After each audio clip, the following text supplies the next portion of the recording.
کتے کو کتا کیوں کہا جاتا ہے؟ حرکتیں کتے جیسی ہوتی ہیں.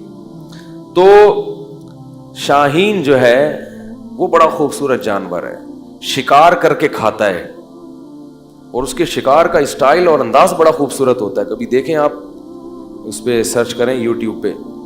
تو اب وہ جو اس کا انڈا تھا نا شاہین کا, اس کی مادہ کا انڈا, وہ کہیں گدھوں کے گھونسلے میں رہ گیا. اب وہ بڑا ہوا تو اس کو یہ پتہ ہی نہیں کہ میں کیا ہوں, شاہین ہوں. حرکتیں اس نے گدھوں جیسی شروع کر دی, وہی گھٹیا حرکتیں, مردار کھانا, مردے سونگنا جا جا کے, کبھی جھپٹنا پلٹنا اور شکار کرنا اور عقابی نگاہیں ڈالنا. یہ چیزیں کیا ہوا, دیکھتا بھی ایسے ٹیڑھی آنکھوں سے تھا. عقاب تو ایسے دیکھتا ہے نا, ایسے دیکھا, عقاب کی آنکھیں بہت تیز ہوتی ہیں. شاہین کی, شکرے کی, یہ جو جانور ہے نا, یہ ان کی بڑی تیز آنکھیں ہوتی ہیں.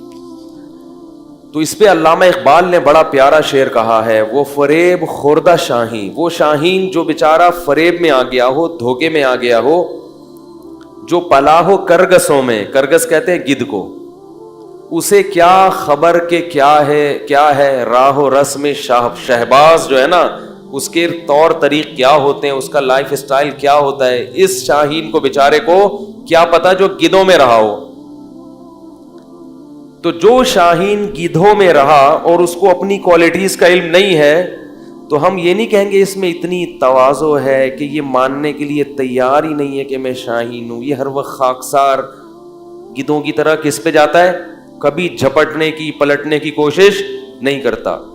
تو یہ تواضع نہیں ہے, یہ احساس ہے, بولو بھائی, کمتری, اپنی صلاحیتوں کا احساس ہی نہیں ہے. جب صلاحیت کا احساس ہی نہیں ہوتا تو آپ اور زیادہ دبتے چلے جاتے ہیں. اس لیے انسان کو اپنی صلاحیتوں کا علم ہونا چاہیے. بڑی صلاحیتیں دی اللہ نے انسان کو. آپ کے پاس ایک صلاحیت نہیں ہے تو کوئی دوسری ہوگی. تبھی تو میں والدین سے کہتا ہوں اپنے بچوں کو گن پوائنٹ پہ ایک ہی چیز پہ مجبور نہ کیا کرو. تو ڈاکٹر ہی بنے گا, تیرا باپ ڈاکٹر تھا تو کیا بنے گا, ڈاکٹر بنے گا. بھائی اس میں نہیں ہے صلاحیت, اس کو ایسا فورس کر کر کے وہ پنچر والا بن گیا بعد میں جا کے, ٹھیک ہے, وہ کہیں کا بھی نہیں رہا. حالانکہ اس میں کسی اور چیز کی صلاحیت تھی, مگر آپ وہ نہ ادھر کا رہا نہ ادھر کا رہا. پنچر کی دکان کھول کے, جائز کام ہے پنچر کی دکان, کوئی برا کام نہیں ہے, لیکن جو والدین بنانا چاہتے تھے وہ تو نہیں بنانا, بن گیا وہ. اور اگر ڈاکٹر بن بھی گیا تو لوگوں کو مارے گا وہ, کیونکہ جس چیز کی آپ میں صلاحیت نہیں ہوتی, آپ اگر وہ بن جائیں تو کیا کرتے ہیں, بن تو سب کچھ, ہمارے ملک میں ہر آدمی سب کچھ بن جاتا ہے. جب لوگ مفتی بن سکتے ہیں بغیر علم کے اور محقق بن سکتے ہیں, تو ڈاکٹر انجینئر کس کھیت کی مولی ہے بھائی, محقق بنے ہوئے لوگ. تو اس لیے اپنی صلاحیتوں کا علم نہ ہونا یہ کیا ہے, احساس کمتری. لیکن آپ میں کوئی صلاحیت ہے نہیں اور آپ خامخواہ اس خوش فہمی میں مبتلا ہے کہ میرے اندر یہ چیز ہے, اس کو کہتے ہیں خود پسندی, عجب. نہیں یار, بعض لوگوں کو میری فنٹر گیری بھی کہہ سکتے ہیں آپ, اس کو کیا کہہ سکتے ہیں, فنٹر گیری, ٹھیک ہے نا.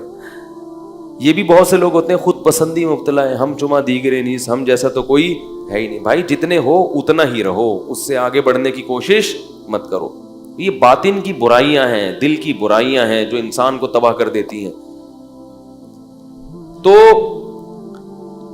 جو صلاحیت ہے اس کا علم ہو, مگر اس صلاحیت کو اپنا کمال اگر سمجھنا شروع کر دیا تو یہ تکبر ہے جو اللہ کو پسند نہیں ہے.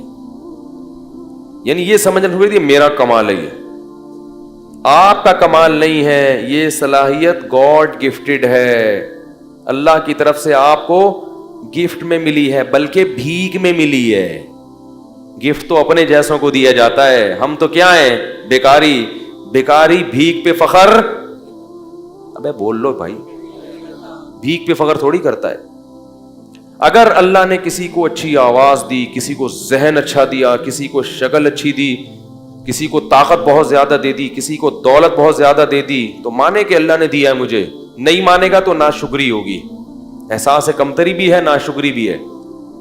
مانے مگر یہ کہے کہ کس کا کمال ہے, اللہ کا. لہذا جب یہ اقرار کرے گا اور دل میں بھی سوچے گا تو اترائے گا نہیں، کیونکہ انسان اپنی چیزوں پہ اتراتا ہے، جو بھیک میں ملی ہوئی ہوں اس پہ اتراتا نہیں۔ اس کی مثال دیتا ہوں، دیکھو ایک جی نہیں کل میں نہیں ہوں گا، دنیا میں انشاءاللہ ہوں گا، یہاں اچھا ٹھیک ہے جی، کل بروز پیر مور خرگیہ رجن کے پھر اعلان کرتا ہوں آخر میں۔ تو اس کی مثال ایسے جیسے کوئی بھکاری تھا، دھوتی بنیان میں آپ کے گھر آیا، پھٹے ہوئے کپڑے، بیچارے کو نہانے کے لیے پانی بھی نہیں اس کے پاس، بدبو جسم میں آ رہی ہے، نہ کھانے کو روٹی، نہ پہننے کو کپڑا، نہ سواری، کچھ بھی نہیں۔ آپ تھے بہت بڑے سیٹ، تو آپ نے کیا کیا، اس بھکاری پہ ترس کھایا، اس کو پہلے تو واش روم لے گئے، اس کی سروس کروائی، آپ اتنا میلا ہو چکا تھا کہ دھونے سے کام نہیں چلا، اس کی باقاعدہ سروس کروائی، ڈیٹول سے تیزاب سے دھویا آپ نے اس کو، ٹھیک ہے نا، میل نکلا اس کے اندر سے، پھر آپ نے اس کو 3 پیس سوٹ پہنایا، ٹائی 3 پیس سوٹ، پوری صفائی کی، اس کی اسپرے کیا اس کے اوپر خوشبو کا، پھر آپ نے اس کو اچھا مرغن سا کھانا کھلایا، اس کی جیب میں آپ نے نوٹوں کی گڈی ڈال دی، اسے اچھی سی آپ نے گاڑی دی، تو وہ شرم سے گڑا جائے گا نا، ہے یا ان چیزوں کے بعد وہاں کھڑے ہو کر یوں کرنا شروع کر دے گا اور ایسے ایسے اپنا سینہ کرنا شروع کر دے گا، اور گاڑی بولے گا کیا ہے بھائی، کون ہو، کس سے ملنے آئے ہو، جانتے نہیں ہو میں کون ہوں، ایسا کرے گا وہ، باہر نکلے گا اتنی شرم سے، گاڑی میں بیٹھے گا، یار میں کہاں، اور یہ سوٹ کہاں، یہ گاڑی کہاں، میں تو رکشے کے بھی قابل نہیں ہوں، اور مجھے اس سیٹھ نے کیا کیا میرے لیے۔ محلے میں بھی جائے گا تو بڑا عاجزی انکساری کے ساتھ، تاکہ لوگ دیکھ کے یہ نہ بولیں ابے ہم تجھے جانتے ہیں کہ تو کیا تھا، ٹھیک ہے نا، آج بڑا اکڑ رہا ہے، تجھے پتا ہے تو فلاں نے بھیک دے دی تجھے تو گاڑی میں جا رہا ہے۔ تو ہمیشہ گاڑی چلائے گا تو اکڑ کے، یہ نہیں کہ رکشے والوں کو اوورٹیک کرتا ہوا گزرے، کہ تم پیچھے رہو، موٹر سائیکل والوں کو سائیڈیں مارتا ہوا گزرے، اور ہر ایک کو اپنی گاڑیاں دکھائے، وہ دیکھو میری گاڑی، میرا جو ہے وہ بار بار نوٹوں کی گڈی دکھائے، اور دکھانے سے مقصد کیا ہو، غریبوں کی توہین۔ وہ شرم سے گڑا رہے گا، جو بھی کہے گا ماشاءاللہ کہے گا بھائی میں تو، تمہیں پتا ہے میں کیا ہوں، میری اوقات کیا، مجھے تو وہ سیٹھ صاحب ہیں انہوں نے یہ دے دیا۔ اگر آپ زیادہ اکڑو گے تو آپ کو ڈر کیا ہوگا کہ سیٹھ صاحب یہ چیزیں واپس نہیں، کہ میں نے تجھے دیا ہے اور تو نے محلے کا دادا بن گیا ہے اور ہمیں ہی میاؤں کرنا شروع کر دیا۔ آپ اسی سیٹھ کو ہی میاؤں کر رہے ہو، بعد میں آ کے کون ہے بے تو سیٹھ بولے گا یہ پاجامہ اتار، بولے گا نا یہ تو نے پاجامہ پہنا ہوا ہے نا، یہ اتار، چل شاباش۔ تو اسی طرح بالکل اللہ کا معاملہ ہے، اللہ کہتے ہیں میری نعمتیں حاصل کرو، ان کو استعمال بھی کرو، اکڑو نہیں، غریبوں کی توہین مت کرو، گاڑی والا رکشے والے کو حقیر مت سمجھے، رکشے والا پیدل والے کو حقیر مت سمجھے، لوگوں سے یہ نہ کہو میرا کمال، میرا کمال، بولو کس کی دین، اللہ کی دین، شکر گزار بنو، شکر سے انسان میں اور عاجزی پیدا ہوتی ہے، اور تکبر سے انسان میں اکڑ پیدا ہوتی ہے، فرعونیت پیدا ہوتی ہے۔ سمجھ رہے کہ نہیں سمجھ رہے؟ تو قارون میں بھی ٹیکنیکل فالٹ ہو گیا تھا کہ اس کے پاس جب پیسہ آیا تو اپنی اوقات کو بھول گیا۔ اللہ بھی جب یہ تو سب اللہ دے رہا ہے نا، اور ہم بھی اپنی اوقات کو بھول جاتے ہیں۔ ہماری اوقات کیا ہے؟ ایک بزرگ تھے، ان سے کسی وقت کے متکبر نے کہا کہ تو مجھے جانتا نہیں ہے میں کون ہوں۔ بزرگ کے سامنے اس نے کیا کہا کہ آپ کس سے بات کر رہے ہو، آپ کو پتہ نہیں ہے میں کون ہوں؟ تو ان بزرگ نے کہا میں تیرا ماضی بھی جانتا ہوں، تیرا حال بھی جانتا ہوں، اور تیرا فیوچر بھی، مستقبل بھی جانتا ہوں۔ وہ بڑا حیران ہوا کہ اس کو تو میرے بارے میں ساری معلومات ہیں، پھر یہ ایسے مجھ سے ایسے کیوں بات کر رہے ہیں؟ انہوں نے کہا بتا میرا ماضی کیا ہے۔ اس کا خیال تھا یہ بتائیں گے تو بہت بڑے وڈیرے کا بیٹا ہے، سردار کا بیٹا ہے، یہ تیرا ماضی ہے، حال یہ کہ تو خود سردار ہے، مستقبل یہ کہ اگلے الیکشن میں تو ہی صدر بننے والا ہے۔ تو اس کا خیال تھا کہ یہ میرا ماضی اور حال اور مستقبل بتایا جائے گا۔ آواز آ رہی ہے سب لوگوں کو؟ تو اس نے کیا بتایا ان بزرگ نے؟ ان کا تیرا ماضی ہے کہ تو پانی کا ایک گندا اور غلیظ قطرہ تھا، کپڑوں پہ لگ جائے تو دھوئے بغیر نماز نہ ہو، جسم سے نکلے تو غسل کیے بغیر طہارت حاصل نہ ہو، وہ غلیظ چیز تھی جس سے اللہ نے تجھے بنایا. اور حال یہ ہے کہ تیرے پیٹ میں ابھی بھی کئی کلو گندگی بھری بھی ہے. ذرا سی ہوا خارج ہو، گندگی نہ نکلے، صرف وہاں ہوا جو پاس ہو کے آئے گی نا وہی اگر نکل آئے تو لوگ اپنی ناک کو پکڑ کے بھاگ جائیں گے یہاں سے. ہر وقت پیٹ میں گندگی لے کے تو کیا کرتا ہے؟ گھومتا ہے 24 گھنٹے. اور تیرا مستقبل یہ ہے کہ ادھر تیری روح نکلی اور ادھر تیرے جسم میں سڑاند پیدا ہونا شروع، پھول کے پھٹ کے کیڑے پڑ جائیں گے. اس زمانے کے لوگ بڑے نرم دل ہوتے تھے، فوراً وہ توبہ کر لی. اس نے کہا آپ نے بالکل صحیح کہا. اصل تو یہ ہے، ماضی بھی گندا، حال بھی گندا اور مستقبل تو بہت ہی گندا. تو یہ انسان اپنی اوقات بھولتا ہے اور پھر کیا کرتا ہے، وہ میں اکڑ غریبوں کو، جو اپنے سے کمتر لوگ ہیں ان سے تمیز سے بات کرنا چھوڑ دیتا ہے. یہ بہت غضب والی بات ہے. تو فرعون صاحب بھی، قارون بھی اپنی اوقات بھولے. جب بھی انسان اپنی اوقات بھولے نا تو واش روم میں سوچنا چاہیے کہ ہماری اوقات ہے کیا. کتنی گندگی، کتنے عیب اللہ نے انسان کے ساتھ لگا دیے ہیں. اس لیے انسان، ہمارے حضرت فرمایا کرتے تھے کہ تکبر ہمیشہ احمق اور بے وقوف آدمی میں ہوتا ہے، عقل مند کبھی بھی متکبر نہیں ہوگا. ہمیشہ یہ احمقوں اور بے وقوفوں کا کام ہے. عقل مند کو پتا ہوتا ہے کہ ہماری حیثیت کیا ہے. 2 منٹ لگتے ہیں عزت جانے میں بھی، دولت جانے میں بھی، صحت جانے میں بھی. بڑے بڑے پہلوان ہیں، کوئی بیماری لگی ہڈیوں کا ڈھانچہ بن گئے، 2 منٹ لگتے ہیں انسان کو تباہ ہونے میں، پھر بھی اکڑتا ہے میں یوں میں یوں میں یوں. تو قارون کو حضرت موسیٰ علیہ السلام نے فرمایا، ان کی قوم نے کہا لا تفرح، اتراؤ مت، ان اللہ لا يحب الفرحین. یاد رکھو اگر کسی کو اللہ نے دولت دی ہے، وہ اچھی گاڑی میں گھومتا ہے، اس کے ساتھ نوکر چاکر ہوتے ہیں، تو یہ عمل شریعت میں ناجائز نہیں ہے. بعض لوگ نا شریعت کو سمجھتے نہیں ہیں اور ہر جگہ فٹ کرنا شروع کر دیتے ہیں قرآن کی آیتیں. اترانا کسے کہتے ہیں یہ میں نے آپ کو بتا دیا. محض خادم کثرت سے رکھنا، خدمت گزار. اگر اللہ نے آپ کو پیسہ دیا تو آپ خادم رکھ سکتے ہو، 10 خادم رکھو، آپ خادم بھی رکھو، گاڑی بھی اچھی رکھو، کپڑا بھی اچھا پہنو، لگژری لائف اسٹائل اختیار کرو. تو اللہ کی نعمتوں سے لطف اندوز ہونا یہ تکبر نہیں ہے. اللہ کی نعمتوں پہ اترانا یہ کیا ہے؟ تکبر ہے. علماء نے مسئلہ بیان کیا ہے، فقہاء نے، کہ اگر کوئی شخص کسی مالدار گھرانے کی خاتون سے شادی کرتا ہے، جس خاتون کے گھر میں خود کام کرنے کا رواج نہیں ہے، اتنے لگژری لائف اسٹائل ہے ان کا کہ ان کے ہاں نوکر کام کاج کرتے ہیں، عورتیں گھر کے کام نہیں کرتی. تو فقہاء نے لکھا ہے کہ اگر ایسے گھرانے سے آپ بیوی لے کر آئے تو آپ اس سے گھر کی خدمت نہیں کرا سکتے، بلکہ آپ کو اس کے لیے نوکر کا انتظام کرنا پڑے گا. کیوں؟ قرآن کہتا ہے عاشروہن بالمعروف، عرف کے مطابق ان سے پیش آؤ. تو ان کا عرف یہی ہے کہ ان کے ہاں کام، پیسہ اللہ نے زیادہ دیا ہے تو بھائی وہ کہتے ہیں ہمیں پیسہ ہے تو ہم کیوں پکائیں روٹی، ہم نوکر رکھ لیں گے. تو یہ جائز ہے اس میں اگر ہو پیسہ. نہیں ہے تو خام خواہ میں شو بازی کی کوشش نہ کرو، قرضے لے لیکن صرف دنیا کو دکھانے کے لیے کہ ہم لوگ اصل میں بہت اعلیٰ خاندان کے ہیں، ہمارے ہاں خود کام نہیں ہوتا، نوکر ہمارے ہاں روٹی پکاتا ہے، نوکر کو دینے کے لیے تنخواہ ہے نہیں.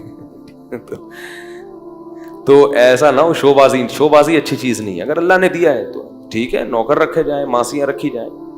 ہمارے دوست ایک جامعۃ الرشید میں ہمارے کلاس فیلو تھے، بہت اللہ نے پیسہ دیا تھا، وہ گاڑی لے کے نکلتے تھے، ہم بھی ان کے ساتھ ہوتے تھے اکثر. گاڑی پنچر ہوئی نا تو یہ نہیں کرتے تھے کہ وہ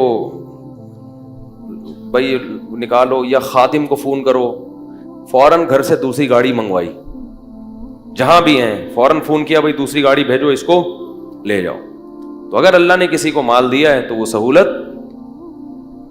فائدہ اٹھا سکتے. لیکن وہ ایک حادثے میں شہید ہو گئے، جوان تھے بالکل، ایک ایکسیڈنٹ میں ان کا انتقال ہو گیا. اللہ تعالیٰ ان کی مغفرت فرمائے. بڑے نیک عالم تھے. تو کیا کہہ رہا تھا میں؟ ہاں میں یہ عرض کر رہا تھا کہ اگر کوئی لگژری لائف اسٹائل اختیار کرتا ہے تو اس پہ تکبر کے فتوے کیونکہ لوگ لگاتے ہیں، یہ عالم کرولا میں گھوم رہا ہے، یہ لینڈ کروزر میں گھوم رہے ہیں. اول تو علماء اکثر اپنی لینڈ کروزر میں نہیں گھوم رہے ہوتے کسی مرید کی لینڈ کروزر ہوتی ہے، وہ اپنے ساتھ لے کے جا رہا ہوتا ہے، اس پہ بھی لوگوں کو اشکال ہوتا ہے کہ لینڈ کروزر میں گھوم رہے ہیں، یہ جناب مرغا کھا رہے ہیں. تو اگر وہ اپنی بھی لینڈ کروزر میں گھوم رہے ہیں، اگر اللہ نے ان کو پیسہ دیا ہے تو آپ کو تکلیف نہیں ہونی چاہیے، آپ کو خوشی ہونی چاہیے. ماشاء اللہ بڑی خوشی ہوئی کہ مفتی صاحب کے پاس کیا ہے؟ لینڈ کروزر ہے. ٹھیک ہے، تو یہ خوش ہونا چاہیے. سمجھ رہے؟ لوگ کہتے ہیں کہ نبی تو گدھے پہ گھوما کرتے تھے، تو ٹھیک ہے پھر گدھے لا کے باندھ دیں یہاں پہ آپ. بھائی اس زمانے کا جو سواری تھی، اس زمانے کی جو خوراکیں تھیں وہ نہیں ہیں اب. جو سواری تھی نا، خوراکیں تو چلو وہ تو وہی ہیں، وہ تو سارا سسٹم چینج ہو گیا نا. تو نبی نے بھی اپنے دور کے لحاظ سے سواریوں کو اختیار کیا ہے، اور ہم اپنے زمانے کے لحاظ سے سواریوں کو اختیار کریں گے. خیر، تو قارون سے کہا کہ لا تفرح اترامت ان اللہ لا يحب الفرحین وابتغی فیما آتاک اللہ الدار الآخرہ.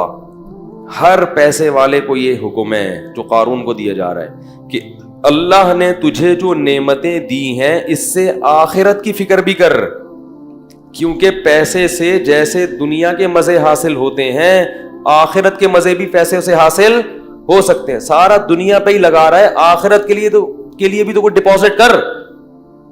بھائی اللہ نے آپ کو اتنا پیسہ دیا ہے، اتنے نوکر چاکر سب، تو کچھ حصہ آخرت کے لیے بھی تو رکھو کہ میرے گناہوں کی معافی میں وہ کام آئے. آخرت کے لیے تو کچھ کر ہی نہیں رہا.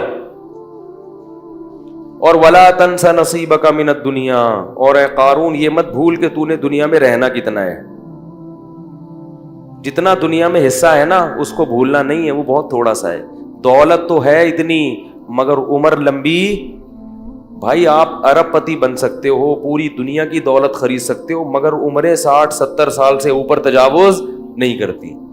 تو کھا تھوڑی سکتے ہو اتنا، کھا تو اتنا ہی، پیٹ بھی اتنا ہی ہے، روٹی بھی 2 ہی کھا سکتے. اب ایک آدمی کے پاس کروڑوں روپے آ گئے تو کیا کھائے گا وہ؟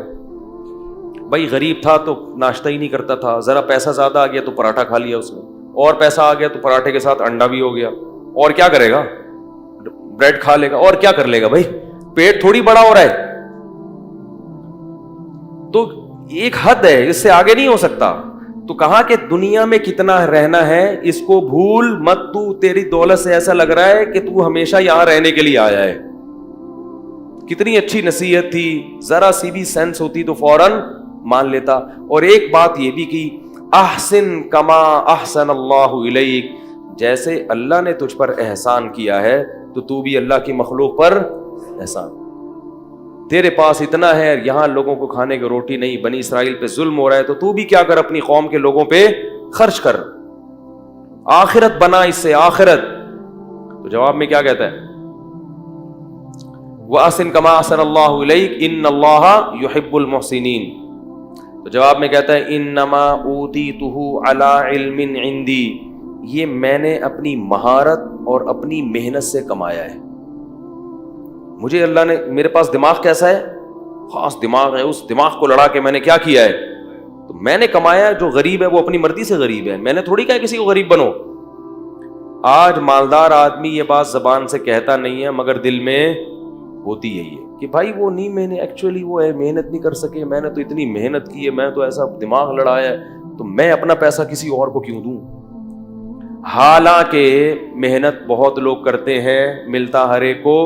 اگر محنت میں ملتا تو مزدور سب سے مالدار ہوتے ہیں. سب سے زیادہ محنتی کون ہوتے ہیں؟ گڑھا کھودنے والے.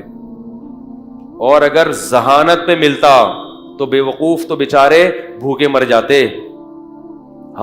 میں نے اپنی زندگی میں زیادہ تر، سب کی بات نہیں کر رہا، زیادہ تر بے وقوفوں کے پاس پیسہ دیکھا ہے.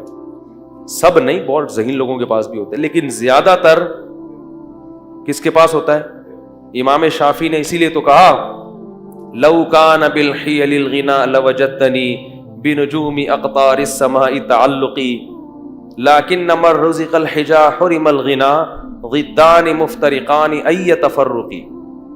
کہتے ہیں جس ایسا لگتا ہے، امام شافعی کہتے ہیں جس کو اللہ نے عقل دی ہے اس سے رزق چھین لیا. ٹھیک ہے، جس کے پاس دماغ ہے اس کے پاس اکثر جیبیں بیچارے کی خالی ہوتی.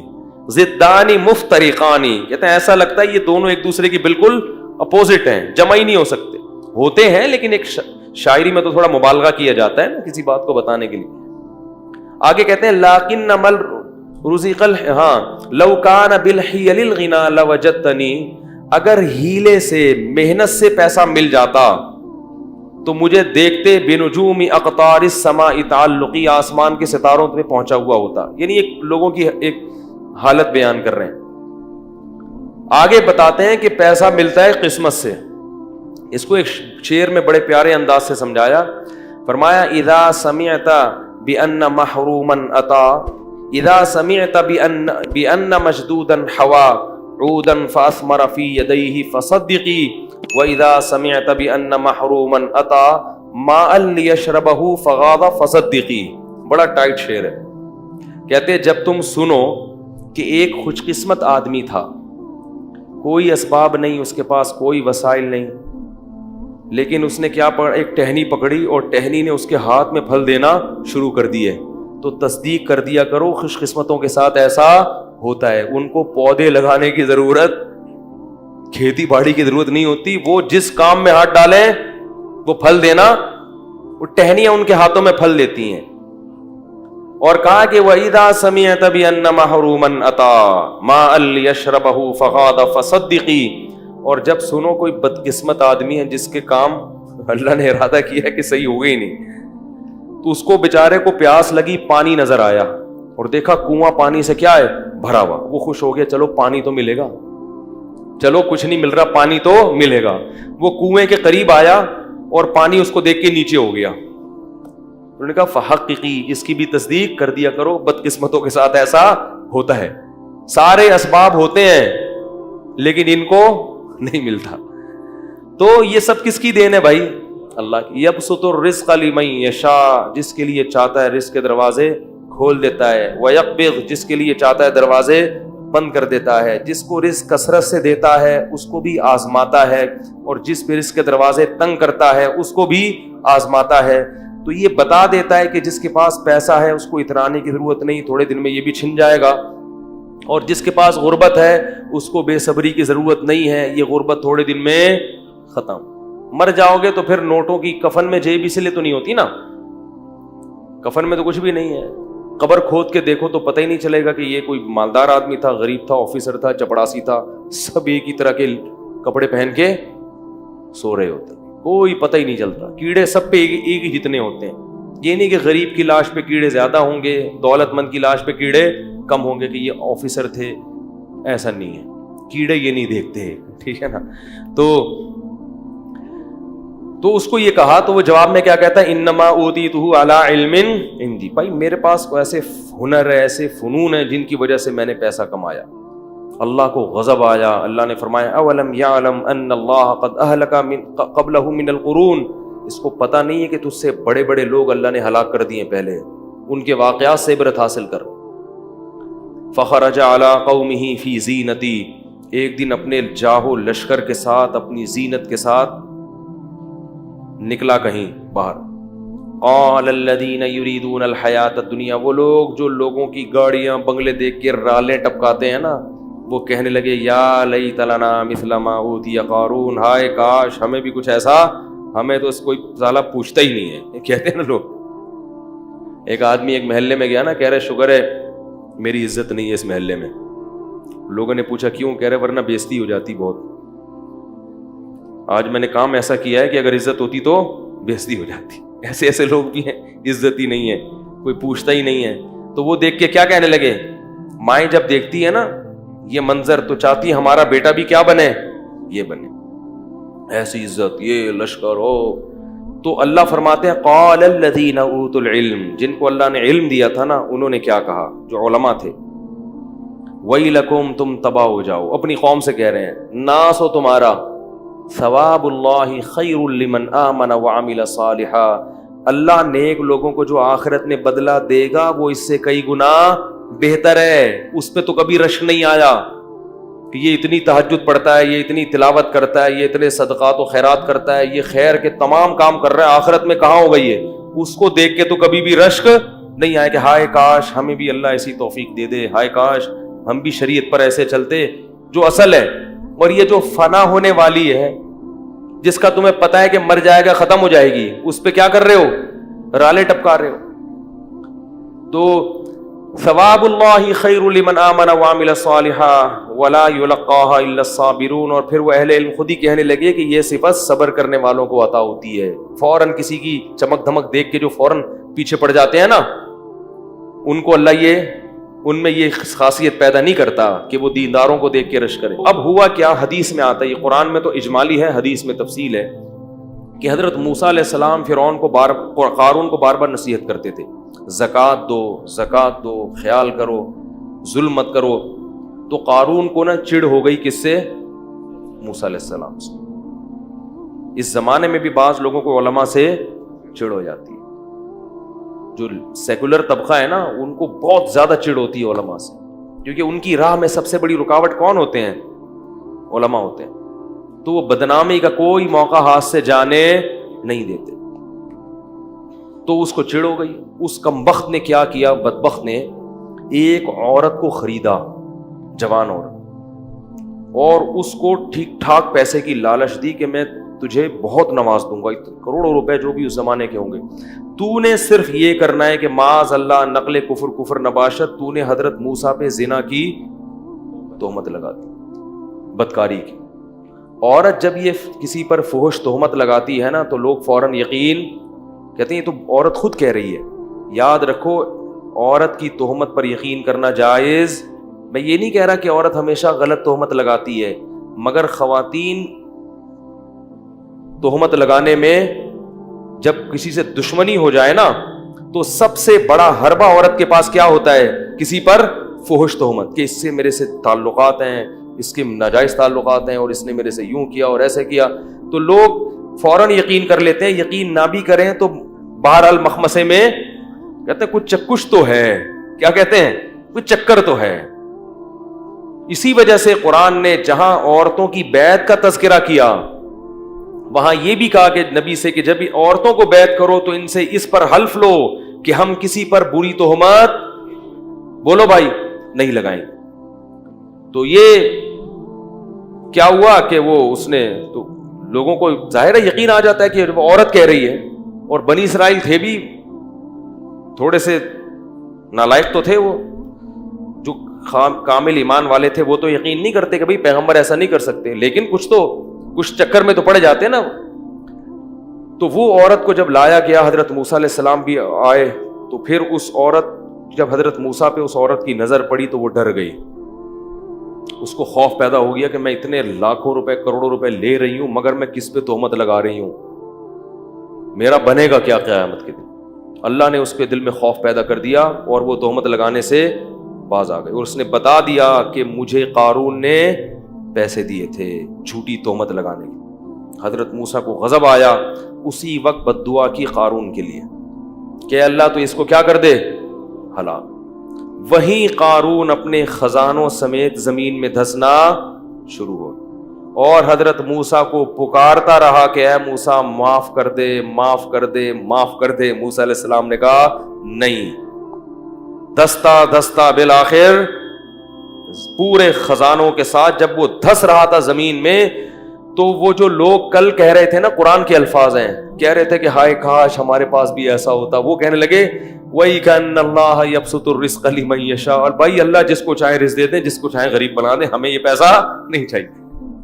لولا امن اللہ علینا, کہتے ہیں اللہ کا احسان ہے کہ اللہ نے ہمیں اتنی دولت نہیں دی. اب دیکھو کیسی رپورٹیں آ رہی ہیں, علماء جب سمجھا رہے ہیں تو سمجھ میں نہیں آ رہا. جب منظر دیکھا نا دھستا ہوا, کہ وہ چیخ رہا ہے کہ اے موسیٰ معاف کر دے, اور وہ زمین میں دھستا جا رہا ہے, تو کہنے لگے کہ وہی کہ ان اللہ یبسط الرزق لمن یشاء ویقدر, وہی کہ لولا امن اللہ علینا لخسف بنا, اللہ کا احسان نہ ہوتا تو ہم پہ بھی عذاب آتا. انہ لا یفلح الکافرون, اللہ کا انکار کرنے والے کبھی بھی کامیاب نہیں ہوتے. اب بعض لوگ یہاں پر یہ کہتے ہیں کہ اگر وہ اللہ کو پکارتا تو اللہ توبہ قبول کر لیتا, حضرت موسیٰ کو پکارا تو حضرت, یہ غلط ہے. یہ کیا ہے؟ یہ اس میں پیغمبر کی کیا ہے؟ تو حضرت موسیٰ کو پکارنے کا مطلب یہی تھا کہ آپ کی بد دعا سے ہو رہا ہے تو آپ اللہ سے کہیں کہ مجھے بچا لے، جبکہ حضرت موسیٰ نے ارادہ کیا کہ اب بچانے کا نہیں ہے. اور پیغمبر اپنی قوم کے بہت خیر خواہ ہوتے ہیں، اس لیے یاد رکھو کہ بد دعا دینا ہر صورت میں غلط نہیں ہے. جب بہت زیادہ کسی کو ستایا جائے اور حدود کو توڑ دیا جائے تو بد دعا دینا ایسی صورت میں جائز ہے. یہ جو لوگ کہتے ہیں نا ہمارے نبی نے کبھی بد دعا نہیں دی، ایسا نہیں ہے. ہمارے نبی نے حتی الامکان صبر کیا ہے، طائف میں پتھر کھا کے بھی بد دعا نہیں دی، لیکن بعض مواقع پر آپ نے بھی بد دعا کی ہے. بہت زیادہ معاملہ ہوا اور آپ کے صحابہ کو قتل کر دیا دھوکے سے، تو آپ نے باقاعدہ قنوت نازلہ پڑھی ہے پھر. تو اس لیے اگر کوئی کسی کے خلاف بہت سخت مجبوری میں آ کے بد دعا کرتا ہے تو یہ تقوی کے خلاف نہیں. ایک صحابی رسول تھے، ان پر کسی عورت نے، مجھے ان صحابی کا نام ذہن سے نکل گیا، ان پر کسی مرد نے کچھ بری کوئی تہمت لگائی تھی، تو ان صحابی نے بد دعا کی، بصرہ میں تھے غالباً وہ، کہ فوراً اس شخص کے خلاف بد دعا کی. اس نے بھی ایسے کسی جھوٹی تہمت لگائی، گناہ کی طرف منسوب کیا. تو وہ بندہ صبح اٹھا، اس کی بینائی چلی گئی بد دعا کی وجہ سے نا. لوگ آئے ان صحابی رسول کے پاس اور کہا کہ آپ اس کے لیے دعا کر دیں کہ اس کی بینائی واپس لوٹ آئے. ان صحابی نے کہا کہ اللہ نے میرے ساتھ یہ انعام کیا ہے کہ میری بد دعا کو فوراً قبول کر لیا، تو میں اب اللہ کی اس رحمت سے پیچھے نہیں ہٹوں گا. یہ تو اللہ نے مجھے عزت دی ہے کہ ادھر بد دعا کی ادھر قبول ہو گئی. تو ہر ایک کا جو سوچنے کا انداز ہے نا وہ کیا ہوتا ہے؟ مختلف ہوتا ہے. تو یہ بھی اللہ کی محبت میں ہی کر رہے ہیں. بھائی اللہ نے مجھے ایک چیز دے دی، میری برات ایسے اعلان کر دیا، پوری دنیا کو دکھا دیا کہ میں صحیح ہوں، اور فوراً بد دعا قبول کر کے اس کو اندھا کر دیا. تو یہ تو اللہ نے میرے ساتھ اکرام کیا ہے، میں کیسے اس سے پیچھے ہٹوں؟ تو یہ ہر ایک کا سوچنے کا انداز کیا ہوتا ہے؟ مختلف ہوتا ہے. بعض دعا کر کے واپس بینائی بھی آ جاتی ہے، اگر وہ دعا یہ بھی ٹھیک تھا. تو وہ جو بھی اہل اللہ ہیں وہ خود بہتر فیصلہ کرتے ہیں اس موقع پر کہ ہمیں دعا کرنی چاہیے یا بد دعا. لیکن بہرحال ہمارے نبی کی سیرت میں برداشت کا پہلو بہرحال غالب ہے. یہ جو چھوٹی چھوٹی باتوں پہ بد دعائیں اور خواتین کی بد دعائیں، اللہ بچائے، شکر ہے قبول نہیں ہو رہی.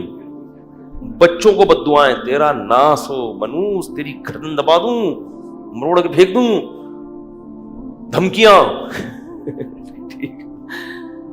لیکن نبی صلی اللہ علیہ وسلم نے والدین کو منع کیا ہے اولاد کو بد دعا دینے سے. قبولیت کی گھڑی ہوتی ہے. اولاد، ماں باپ کی دعائیں جیسے اولاد کے حق میں بہت جلدی قبول ہوتی ہیں تو بد دعائیں بھی بہت جلدی. وہ حدیث میں واقعہ ہے نا، وقت کافی زیادہ ہو گیا، وہ واقعہ سناتا تو جلدی سے سنا دیتا ہوں، وہ تھوڑا سا 4-5 منٹ میں. یہ واقعہ تو ختم ہو گیا قارون کا. حدیث میں آتا ہے قارون قیامت تک دھستا رہے گا زمین میں، ابھی بھی دھس رہا ہے، وہ چلتا چلا جائے گا، چلتا چلا جائے گا. اللہ اس عذاب سے ہم سب کو بچائے.